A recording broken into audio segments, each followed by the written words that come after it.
So kena plan, ingat analogi masak nasi tadi. So plan ahead apa kita nak buat, kena anticipate apa yang akan berlaku esok dan susun. Sebenarnya kalau kita tahu susun, banyak benda yang kita boleh buat dalam satu hari. Sebab tu saya selalu tengok, dulu saya selalu dengar golongan golongan alim ulama, macam mana dia boleh hafal Quran dalam sehari berkali-kali. Sedangkan kita ni kalau baca laju macam mana pun tak. Sebab tu satu lagi adalah keberkatan waktu. Sebab dia ada waktu yang berkat. So kita pun kena doa supaya Allah bagi kita keberkatan waktu, supaya kita boleh cover a lot of things dalam waktu 24 jam sama dengan semua orang lain. So insyaAllah benda tu boleh dibuat. Dan satu lagi tadi Puan Latifah kata last kali tak masak dan beli. Okey, boleh. Saya pun ada juga kadang-kadang beli. Tapi air tangan ibu, kita ni sebagai ibu, air tangan kita sebagai seorang suami, itulah pengikat kasih sayang sebenarnya. Sebab tu saya boleh dengan safely share dengan everyone. Memang saya saya suka dan saya rajin masak. Sebab saya tahu air tangan kita sambil-sambil kita masak, kita selawat. Sambil-sambil kita masak, kita selawat pada Rasul, baca 7 kali anti-clockwise, doa, ya Allah ya Tuhanku, jadikanlah masakan aku ini pengikat kasih sayang dan juga keberkatan bagi keluargaku. Dan semua tu tak akan dapat kalau kita beli, betul tak?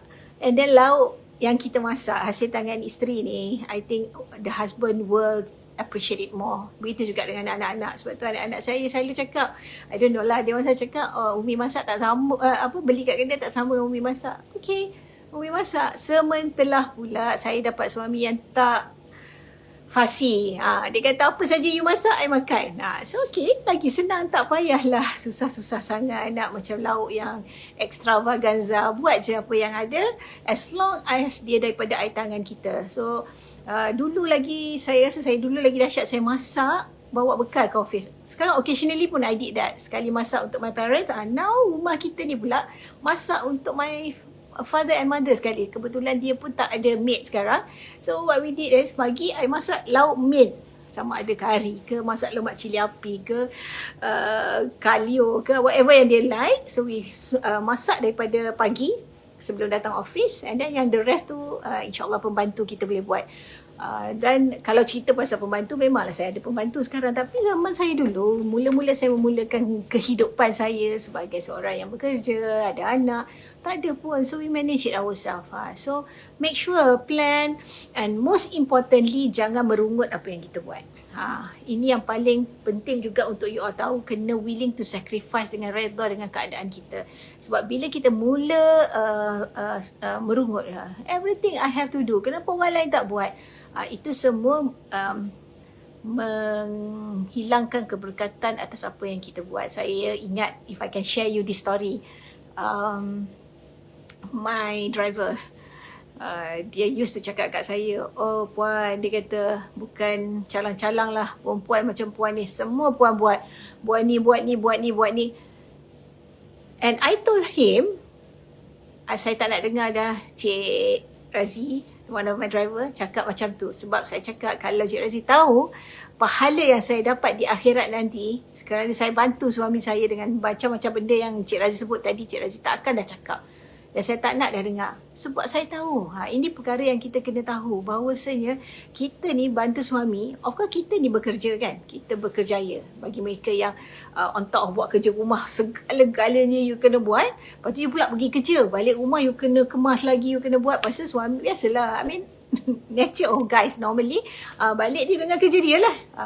So, tetapi kalau kita tahu, kita buat kerja tu, kita bantu suami dan kita tak berungut, kita redha je dengan apa yang Allah bagi, kita akan rasa sangat contented dan kita akan boleh imagine dekat syurga nanti berdiri megah banglo-banglo kita, palace, istana-istana kita, kerana kita buat apa yang kita buat dekat dunia ni.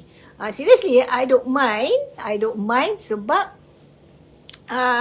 itu adalah hak kita. Dan kita kena ingat, sebenarnya tugas wanita memang di rumah, tetapi kita kena syukur bila suami benarkan dan suami redha untuk kita bekerjaya. Sebab kena ingat, kita sebagai wanita, Of course untuk dapat redha Allah kena dapat redha suami. So daripada situ bila dia membenarkan kita untuk bekerja dan mempunyai keuangan kita sendiri, syukur banyak-banyak. Asyik baik dia cakap okey, kalau dia kata tak, I tak benarkan you pergi kerja duduk rumah. Pengsan kita kan. So be it, redha dengan apa, willing to sacrifice, jangan malas. Tu bahasa yang saya nak cakap, kita jangan malas. Bacalah doa tu, Allahumma inni a'udzubika minal hammi wal hazan. I think it really helps. It really helps. So bagi saya penting untuk kita masak. Kedua, penting untuk rumah tu kemas. Saya pantang rumah bersepah. Kena kemas rumah. Isteri kena kemas rumah. Walaupun mungkin suami cakap, alah tak payahlah, beli je lah. Tapi cuba masak. It's gonna be different. Itulah pengikat kasih sayang kita dengan suami dan anak-anak, ibu bapa kita. Sebab when you have time, jangan malas. Ada orang cakap, alah tak kisah, family I tak kisah. Memang dia tak kisah because they never miss they never miss something yang best, you know. Why not we try to cook occasionally, especially weekend. And then some people saying, tak apa, rumah tak kisah, suami saya tak kisah. No. Tak ada orang lelaki, dan kita sendiri pun kena perkataan how you do anything is how you do everything. Kalau rumah pun bersepah, bermakna kehidupan kita pun bersepah. So make sure kemas rumah. Some people say tak kisah, whatever it is, itu rumah aku, apa aku kisah.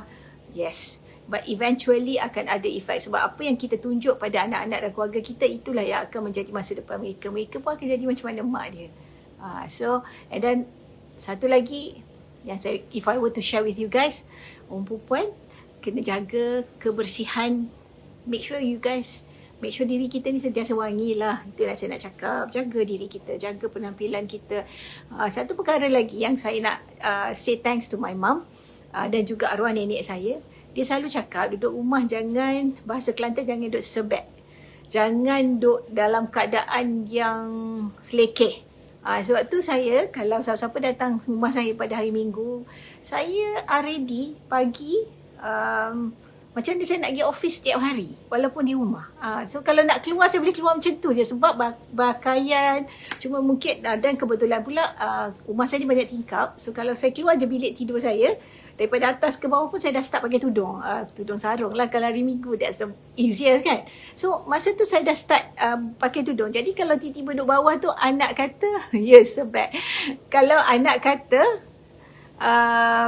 jom ni kita pergi jaga groceries kat belakang. Okay, jom boleh ambil kunci kereta, boleh pergi. Bukan kata, kejap nak naik siap. Tak ada. Memang duduk dengan keadaan siap di rumah. Jangan duduk dengan keadaan selekeh.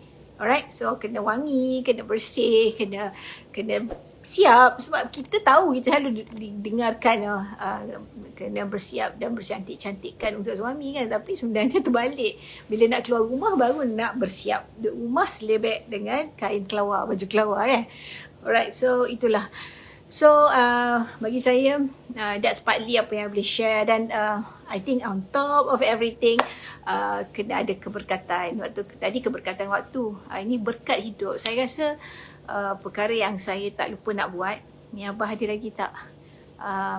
Hormati kedua ibu bapa, jaga mereka, jaga ibu bapa sementara kita masih ada, sementara mereka masih ada. Kita tak tahu siapa yang akan pergi dulu, sama ada kita atau mereka. So itu prinsip yang saya pegang daripada dulu. I really take care of my parents. Kalau apa saja yang terlintas dalam minda saya nak buat untuk mereka, saya akan buat tanpa fikir panjang. Sebab bagi saya, itu adalah lintasan yang Allah bagi untuk saya berkhidmat pada ibu bapa.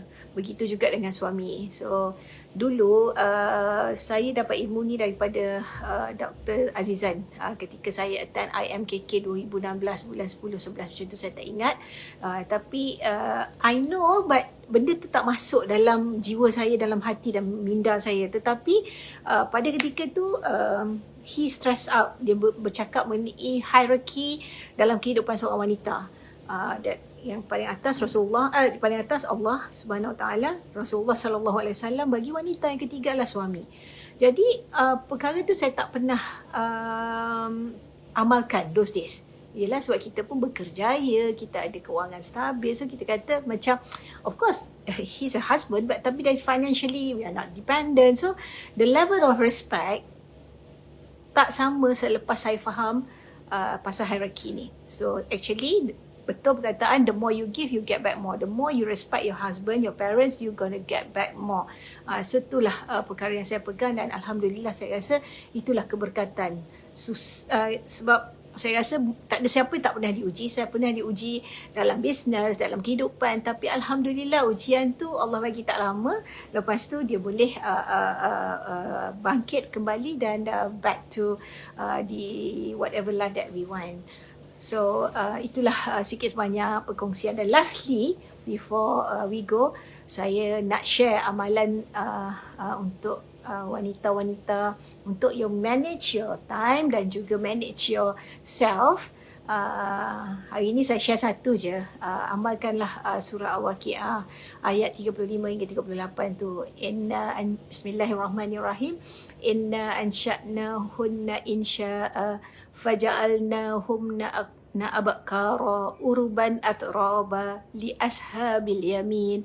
Ini untuk wanita, sebab ayat tu kata sesungguhnya kami telah menciptakan isteri-isteri mereka dengan ciptaan yang istimewa, serta kami jadikan mereka sentiasa dara, yang tidak pernah disentuh, yang tetap mencintai jodohnya sendiri yang sebaya umurnya.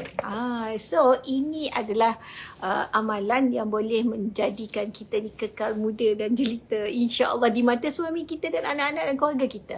Itu yang penting. So I really hope these tips can help. Kalau tak banyak, sikit pun, at least something. Sebab macam saya share semalam, kita kena sentiasa improve diri kita. Kalau tak perlu banyak. Jangan fikir kita nak buat content lip terus dalam kehidupan kita, dalam diri kita, dalam perniagaan kita. 1% per day is more than enough. 1% per day bermakna setahun kita akan dapat 365% improvement dalam hidup kita. So itu saja perkongsian ringkas hari ini. So insyaAllah sama-sama kita doakan kita dapat menjadi insan yang dicintai oleh Allah, dicintai oleh Rasulullah, dicintai oleh suami, isteri dan keluarga kita dan orang di sekeliling kita, insya-Allah.